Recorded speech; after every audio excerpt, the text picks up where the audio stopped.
विशेष जो हमें अच्छी लगी निखिल वाजपेयी ने जो बात कहा, मैं यही बात कहने के लिए आप लोग के बीच में आया हूं। आने वाले समय में परिस्थितियां बहुत विपरीत आने वाली है। जो नया श्रम कानून आया है, वो नया श्रम कानून 51% जो संगठन मत प्राप्त करेगा वो मान्यता प्राप्त संगठन कहलाएगा।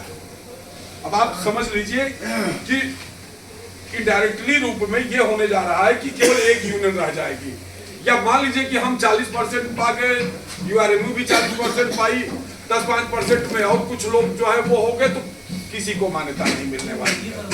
जो परिस्थितियां हैं और एआईआरएफ का इतिहास है कि एआईआरएफ हमेशा जो है आप लोगों के लिए लड़ा है। एक सुविधाभोगी लोग हैं जिनका आपके हित के लिए कोई संघर्ष नहीं, कोई आंदोलन नहीं है। वो केवल हमारे आपके बीच में अगर किसी बात को लेकर के मतभेद होता है तो आपको अपने साथ जोड़ लेते हैं और आपके निजी कार्य जो है कराने के लिए वो इन प्रकार है कुछ कर लेते हैं, लेकिन एक मास के हित के लिए उनकी तरफ से कोई काम नहीं होता है। जो मास हित के लिए काम करने वाला संगठन है वो एआईआरएफ है। अभी कुछ दिन पहले प्रधानमंत्री जी से हम लोगों के महामंत्री जी भी मिले। यह स्वतंत्र भारत के इतिहास का यह पहला अवसर था कि किसी संगठन का, किसी यूनियन का, किसी फेडरेशन का महामंत्री सीधे प्रधानमंत्री से मिला। विभागों के मंत्रियों से, रेल मंत्री से और विभिन्न विभागों के मंत्रियों से, विभिन्न संगठनों के लोग अपने अपने मंत्रियों से तो मिलते रहे हैं, लेकिन प्रधानमंत्री से मिलने का अवसर अगर मिला तो श्री गोपाल मिश्रा जी को मिला। ये आपकी ताकत की बदौलत मिला। हमें आज जो नया श्रम कानून आया है, इनडायरेक्टली रूप में हम इस नए श्रम कानून का भी विरोध करने के उद्देश्य से हम यह बात कहना चाहते हैं कि अगर 22 तारीख को हम लोग एक बड़ी तादाद में वहां इकट्ठा हो करके अपने नेता श्री गोपाल मिश्रा जी को अपने समर्थन देते हैं, आगे उनको लड़ने की शक्ति हम लोग जो है प्रदान करते हैं कि जो भी अभी पे कमीशन आपके सामने है, पे कमीशन जो जिन मुद्दों पर काम करने जा रहा है, आप लोगों ने सुना होगा कि उसमें 3-4 शर्तें भी जो है लगा दी गई कि पे कमीशन की रिपोर्ट जो आए उसमें यही शर्तें होंगी। तो वो शर्तें अगर लेकर के चलेंगे तो पे कमीशन से हमें कुछ नहीं मिलने वाला है। तो पे कमीशन से भी हमें कुछ बड़ा चाहिए, तो हमें एआईआरएफ और एनआरएमयू के इस अधिवेशन को सफल बनाना है। तो साथियों, मैं ज्यादा कुछ लंबी बात न करते हुए आज आदित्य सिंह ने इस मीटिंग की शुरुआत किया है और मैं राहुल तिवारी जी से भी अनुरोध करूंगा और आपके माध्यम से मैं आप सभी स्टाफों के पदाधिकारियों से भी चाहूंगा कि वो अपने अपने साथ में मीटिंग की शुरुआत करें। साथियों, आप लोगों के हाथों में ये सारा झंडा है कि आप लोग चाहोगे तो ये कार्यक्रम सफल होगा और हमारा, आपका और पूरे रेल का भविष्य सुरक्षित होगा। मैं पूरे रेल के भविष्य की बात इसलिए कहना चाहता हूं क्योंकि जो लाखों की तादाद हमको इकट्ठा करनी है, वहां पे भीड़ जो इकट्ठा करनी है, जो इलेक्ट्रॉनिक मीडिया, प्रिंट मीडिया जो आपकी उपस्थिति को अपने अपने चैनलों पर जो है प्रसारित करेगी, उसके बदौलत ही आने वाले समय में सरकार से हमारी बार्गेनिंग क्षमता जो है मजबूत होगी। तो हम आप लोगों से एक बात कहना चाहते हैं, कुछ टिप्स जो मैं देना चाहता हूं। आप सारे लोग डेलीगेट हैं, आप सारे लोग जो है यूनियन के ध्वजवाहक हैं। आप लोगों से हम कहना चाहते हैं, हर व्यक्ति अपने आप को एक टारगेट दे दो। एक टारगेट दे दीजिए कि मैं अपने साथ 5 लोगों को लेकर के चलूंगा। उन 5 लोगों को आप अभी से अपने अपने डायरी में नाम नोट करिए, ये हमारे साथ चलेंगे। उनको फोन करना शुरू करिए। जैसे अभी पीछे चुनाव में मैं केजी अवस्थी जी को विशेष रूप से जो है मैं इस जगह से धन्यवाद दूंगा कि इनके नेतृत्व में पूरे नॉर्दर्न रेलवे में कैरिजवर्ग साहब ने एनआरएमयू के पक्ष में बड़ा समर्थन जुटाने का काम किया था। उसके लिए मैं इन्हें विशेष रूप से धन्यवाद दूंगा और उन्होंने मुझे काम किया कि वो ये एक व्यक्ति से मिले, लोगों के घर घर जाकर के इन्होंने जनसंपर्क किया और उसके बदौलत हमको जो जनसमर्थन प्राप्त हुआ, मैं यही आप सच कहना चाहता हूँ।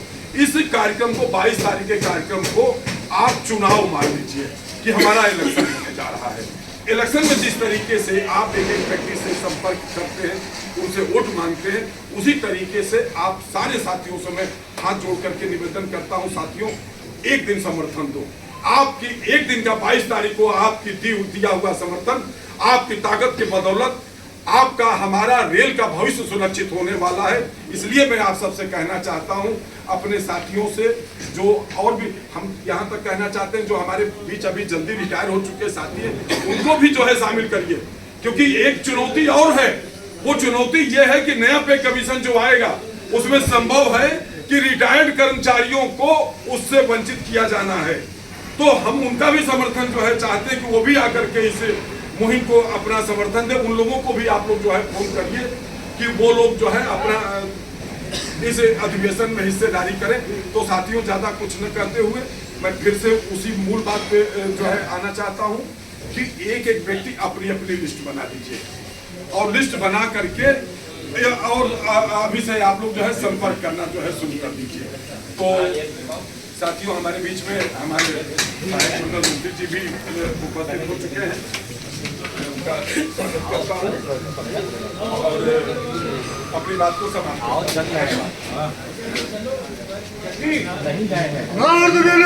जिंदाबाद, जिंदाबाद, एक साथी जिंदाबाद, एक साथी जिंदाबाद, जिंदाबाद,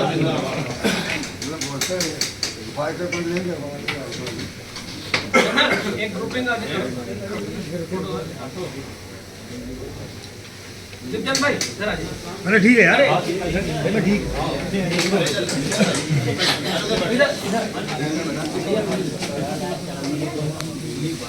को बीच में लाओ। जिंदाबाद,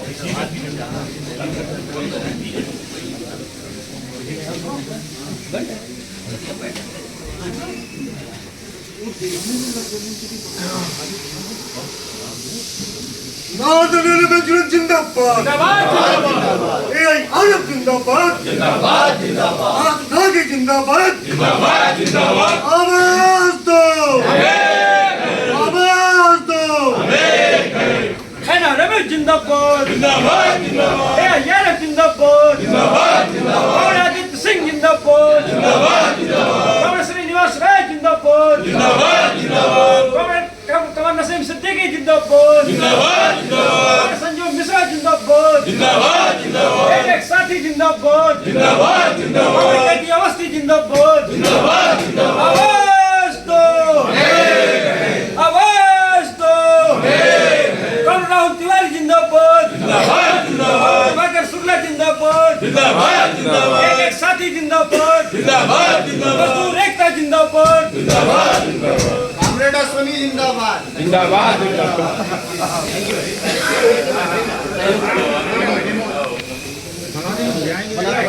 व्हाट्सएप किया, अरे फोन आ चुका है मैडम का।